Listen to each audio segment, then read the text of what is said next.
Welcome to Fair Trade Month Chats with the Fair Trade Federation, where we discuss and explore the global movement of trade that values the health of the planet and the labor, dignity, and equality of all people. Today's session features FTF founding member dZi Handmade.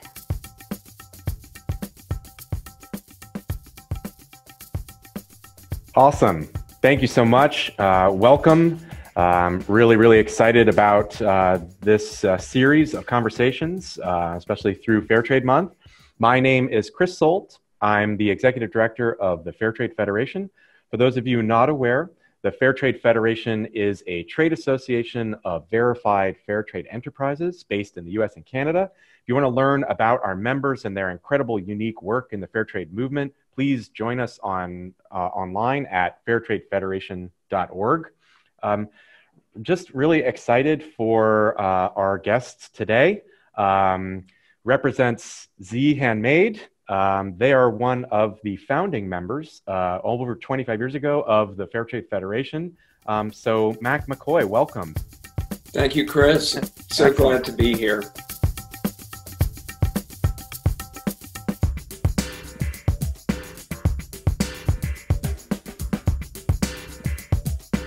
Well, so we'll just jump right in. I want to get to know you. So tell us about dZi Handmade and what you do there. Wow, huge question. To begin with, dZi started in 1990. So we're an old company. We've been around for a pretty long time. And from the beginning, we've been pretty much working with Tibetan artisans in North India. And then we expanded to be working with Nepali artisans in Nepal, primarily in Kathmandu. And over time, we've done so many different things, from traditional Tibetan types of religious items to innovative Tibetan inspired items, and then broadening into more of clothing, a full out spring and fall collection, which eventually we put aside to do gift. And primarily now we're a gift designer, importer, and wholesale company. So we, for a while, had a retail mail order catalog. We were mailing about 100,000 catalogs in the late 90s, mid 90s to late 90s. And then we decided we really wanted to just focus on wholesale because we found that was the largest volume market that we could create for the artisan partners that we had in North India and Nepal. So we focused on wholesale primarily by doing trade shows, and trade shows in the gift market in particular, which has been all the way through a primary focus and vehicle of our sales. And those trade shows mainly being in New York. It used to be called the New York International Gift Fair. It's now called New York Now. That happens twice a year in January and August.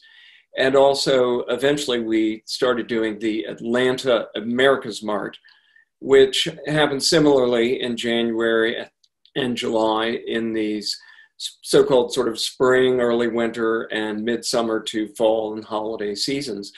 So that's been very much our focus in terms of the work, and we design all of our product ourselves, often with inspiration from our artisans who are working with particular materials that lend themselves to a particular kind of product, which we may adapt ourselves into something that we feel is marketable and of interest to our customers.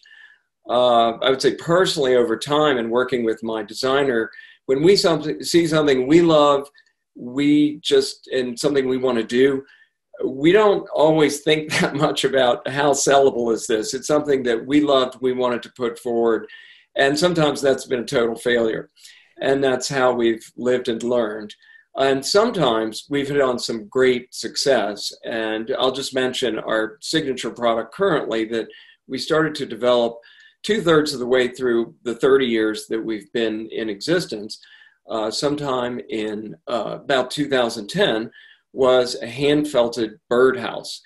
And initially we thought, oh, this looks really fun, and hey, maybe it'll appeal to outdoor people interested in birding. And as we started presenting this particular product, you know, it's about this big, and it's felted around a ball, and then there's a hole and an interior that allows wren to use it as a birdhouse. Then we started decorating them in more and more fantastic kind of, you know, flower styles or animal styles, and they completely took off for us.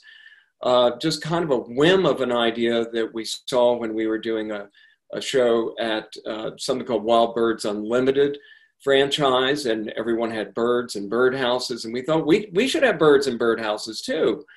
So we just chased this idea, and it turned into being, for a while, just about half of our revenue stream, and something that really took off for us. And that's really been the dZi Handmade experience of trying different things, putting it out to the market, and or throwing spaghetti against the wall, so to speak. I think that we've been very intuitive that way, and now continue to basically be established as primarily a wholesale fair trade company, active at these gift marts, and now more so, not just at the gift marts, but we're trying to do more with nursery market shows, in the garden market, in the birding market, which we see as something that's parallel but sort of new and different from where we've traditionally been. And that is actually some of the direction of where we're going in the future, and trying to take our artisan partners with us with products that they can produce that will fit into that market, and finding new and different kinds of customers than we've traditionally had. But as a Fair Trade Federation member, I would say that always fair trade stores, whether they're members or not members, but considering themselves fair trade marketers, are very much our, you know, sort of core retailers, very important to us. And just something about the company at this point, we are located in New England and Western Massachusetts. I have 10 staff. And I often describe people about our business is it's soup to nuts. We do the entire range of conceiving of a product, developing it in our design studio, often felting products ourselves at first, or cutting them out of something, shaping them, then creating spec sheets, reviewing it with our artisans, getting them to develop the product into samples. Then once confirmed a sample, ordering it. Then the import process is a monster, really. It's quite something to live through. Then we warehouse our product. And of course, as mentioned, we do these trade shows, we prepare. We have fairly elaborate booth displays of something like 10 by 25 feet. And very typically, we began, and other fair traders had 10 by 10 booths, very simple presentation to the market, samples only. Retailers come in when the day of the show opens, and they magically, the market happens for people to choose what they like and not choose or purchase or order for later delivery what they're not interested in. And over a matter of 4 or 5 days, the market has spoken. And either we have a really great show, or in the extreme other direction, a lousy one.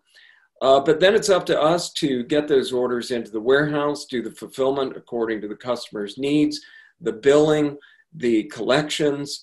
And besides the trade show, we produce a 64-page catalog that we publish once a year. We do emails throughout the year to our retail accounts. So it is a constant turnover of effort to look ahead, to get the new item, to get the photography, get the catalog, get the trade show display, get there. And it really is a scramble. And I have to say that while we have traditionally always, myself and my designer, and maybe one of our other staff every other couple of years, will go to Nepal and go to India. We will spend 2 to 4 weeks meeting with our artisans, working on new product, planning with them, and just enjoying their company, which is a big part of the pleasure of this fair trade experience for me, is getting to know these people overseas, in India and Nepal in particular, and having that time together to learn about each other's business more, see how our impact is happening in terms of our work together, and to try to figure out what to do next together. And so all of that is really a very big plate of fair trade food to consume ongoing. Yeah. But because it is a fulfilling experience for me personally, and I think our staff and past staff who've worked with me have felt that they're part of something that's making a difference, that's impacting people's lives in positive ways as much as we can hope, and is very dynamic, then it's really quite a good experience to have had now in my 30th year of this business, and a long and interesting time, I should say. So hopefully that gives you a little overview of what we do. I did found the company, forgot to mention that at the outset, and have been there, the whole time and still at it. So I think that's one of the unique things about dZi and myself is we've been at it a pretty long time, although there are other companies that have been there longer, of course. Well, that's excellent, Mac. You did a really comprehensive overview. I really appreciate that. And I haven't heard you talk about your team and process that way, but I've met your team and I've seen I've seen you at the trade shows, and I encourage anyone who is not familiar with dZi Handmade, please go online and look at their products, or wherever you might find them in your local markets. We'll provide access to those links in conjunction with the promotion of this show. But yeah, it's really interesting how you describe the way you all work together and everybody rolls up their sleeves and kind of does everything. And also the creative process and happy accidents that can occur when you're dealing with a creative process like that. That's really fascinating. Well, I have to mention, I just survived almost 3 weeks of importing a container full of goods and then an air shipment, which this year both came about a solid month to 6 weeks late. And when we speak about doing everything, opening those boxes, box after box, one of my staff nicely said, "It's like Christmas." I'm like, oh my gosh, we just opened 200 boxes of goods and had to count thousands and thousands of items to make sure that what we ordered and what was shipped is all received and correct. So a lot of my time was spent just closing up, flattening boxes, cleaning up the warehouse, and it wasn't particularly creative at all. It was a lot of scut work. It seems like a labor of love, though. Certainly, yeah, it's true. Yeah.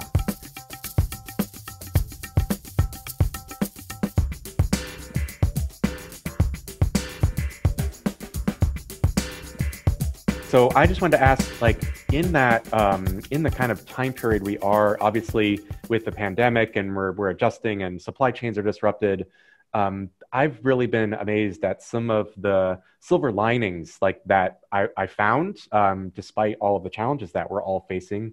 But what is dZi doing currently that's really exciting for you when you wake up in the morning?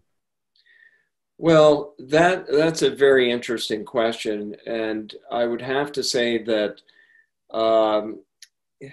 grappling with the pandemic, and how to negotiate around all the disruptions in the supply chain. I mean, our producers had a total shutdown in Kathmandu just in late August and early September. Yeah. So primary production time for us.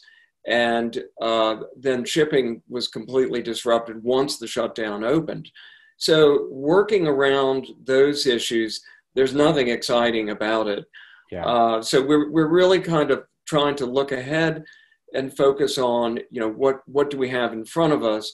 And mainly it's, as it's often been, and the part I really enjoy is developing new product and coming up with ideas of items that, what kinds of new markets can we get into to expand the orders that we can place with our producers? Because that is the number one question that we, or request that we get from our producers is, Sure. can you send more orders? Yeah, yeah. It is remarkable in a number of cases, in the people that we work in Kathmandu especially, is their capacity is really, in some ways, sadly, beyond our ability to be able to fulfill, their work potential.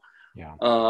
But so that becomes really the thing that we're looking forward to, especially next year, where we feel that there's going to be a real reawakening and opening as people move out of this thing. They're going to be so happy to be beyond this moment. And I think what is really interesting is how much youthful energy is coming into the movement in general. And when I have a younger person on staff, there's someone that I've hired or brought in, it always brings such great new energy to us. I mean, I'm an oldster, I admit it. I've been around and not as adept with the digital world as so many younger people, and they can just, do it.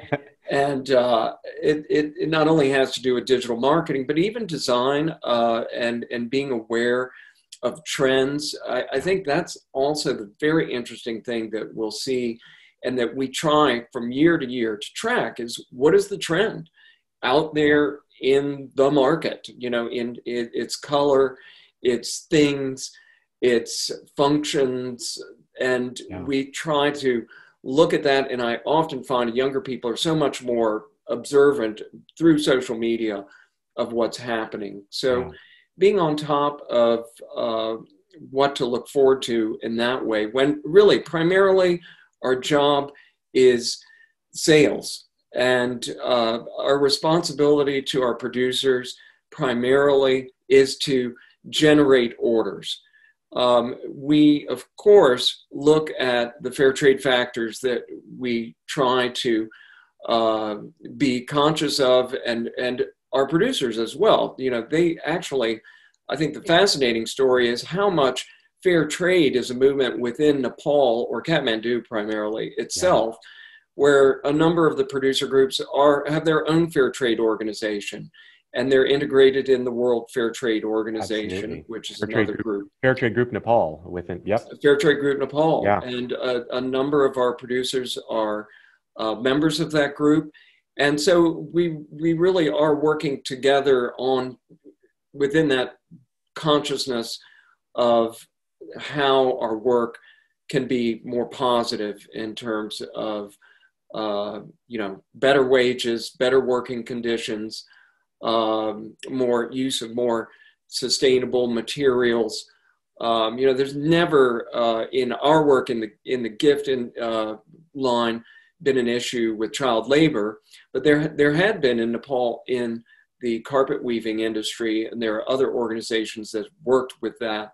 We don't work in that sector ourselves, but so our visits allow us to see and feel how the progress, and certainly over 30 years of going and seeing remarkable changes and improvements in people's lives and resources there. Yeah.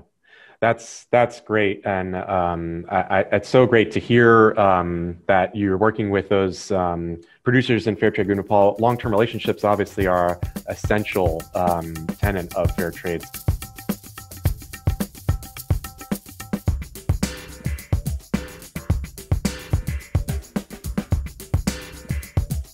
You kind of touched on fair trade principles within the work of dZi and the history of dZi, and your kind of worldview and approach, and why you do this crazy thing called fair trade that we're doing.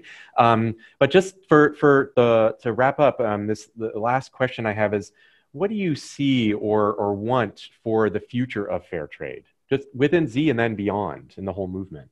Well, I think that's another huge question. Thank you, Chris. Yes, you're quite welcome. Try to catch that thing right here. I thought about that, and I think about it often. This is a question that does come up, and I wanted to think first or comment back to the origins of fair trade and the continuum that I see us in, as well as remarking about the future.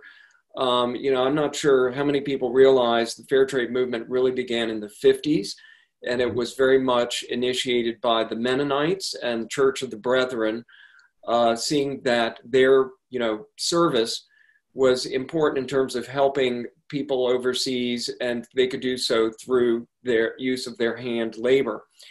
And initially, interesting, the Mennonite group was called Self-Help Handicrafts, and people may now know it as 10,000 Villages.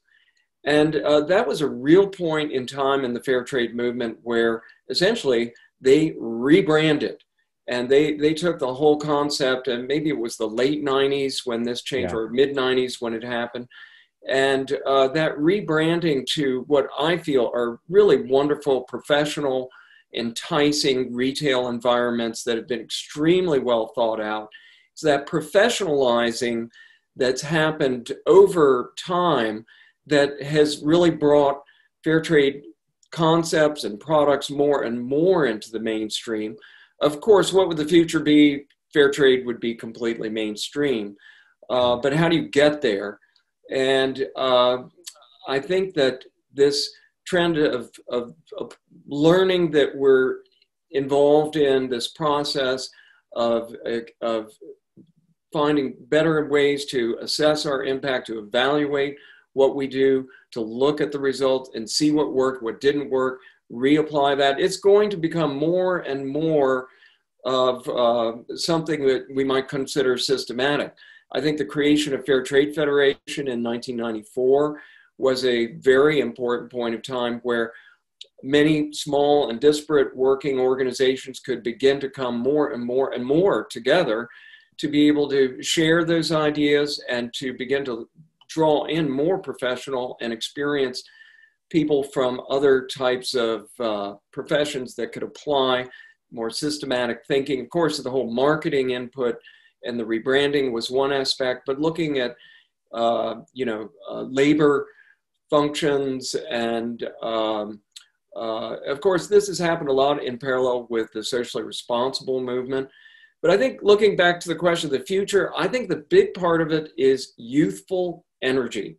Yeah. I see a lot of young people coming into the movement, bringing not just new energy, which is huge, but new ideas, new experiences from their own background, new thinking, many of them coming from a grad school and then some working experience in a parallel industry where they then are applying remarkable kinds of experience. On myself, this is just self-taught, self-learned, no graduate school, bootstrap learning, did the best I could. But I see the future with the youthful energy. I also think what's very important is an increasing diversity in the fair trade movement. Currently, the fair trade movement, in my experience, and also where we are in Fair Trade Federation, it really is a largely white community. But we are very aligned with issues of social justice and community development. And there is no reluctance or reason that we won't become more diverse. That is something that's definitely going to be happening, and we'll be bringing in the same great new energy that a youth movement could bring in. So I think basically a future of fair trade is going to be just more and more impactful, more and more visible, more and more integrated with existing types of retail and marketing and consumerism, especially the consciousness of more and more people about the impact of their purchases. Yeah, that's well said, Mac. I really appreciate that. And yeah, I've been increasingly agreeing with that philosophy of really the overarching goal of fair trade is continuous improvement, right? Whether you're just dabbling in fair trade certified products and fair trade chocolate and coffee, or fair trade your whole lifestyle, right, and beyond. But yeah, I just really appreciate you sharing your time with us today. I really appreciate your experience and your views. I always learn something whenever we talk, so I'm forever grateful for those opportunities. And just thanks again, and everyone, please check out Fair Trade Federation and our work of our amazing members on fairtradefederation.org. And also, please check out the work of dZi Handmade and buy a birdhouse. So thank you all very much, and thank you, Mac. Take care. Thank you, Chris. Bye-bye. Thank you all for joining us, and stay tuned for more Fair Trade chats throughout the month of October.